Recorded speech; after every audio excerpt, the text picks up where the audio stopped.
दूसरे श्लोक में कवि कहना चाह रहे हैं, चाहे लक्ष्य कितना ही बड़ा क्यों ना हो, चाहे हमारे पास उस लक्ष्य को पाने का कोई साधन हो या ना हो, परंतु हमें फिर भी हिम्मत के साथ उस रास्ते पर चलते रहना चाहिए। गिरिशिखरे ननु निजकेतनम विनैव यानम नगारोहणम। गिरिशिखरे पर्वत की चोटी पर, पर्वत की पहाड़ी पर, ननु निश्चय से ही, निज निकेतनम, निज मतलब अपना, निकेतनम निवास, विनैव यानम, विनैव बिना ही, यानम वाहन, नगारोहणम पर्वत पर चढ़ना। कवि कह रहे हैं निश्चय से ही, सचमुच ही तुम्हारा घर पर्वत की चोटी पर है।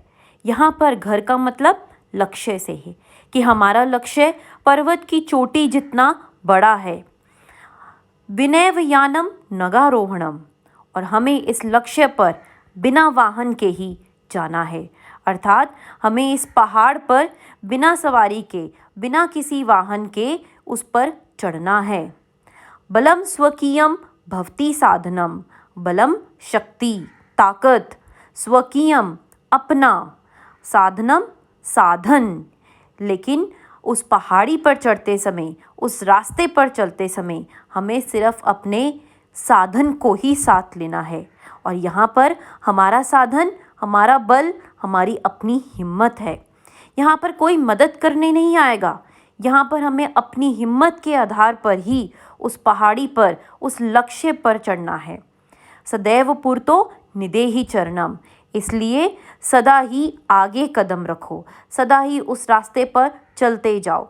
उस रास्ते पर चलने के लिए केवल हमारा सामर्थ्य ही, हमारी हिम्मत ही उस रास्ते पर हमें आगे बढ़ने की प्रेरणा देती रहेगी।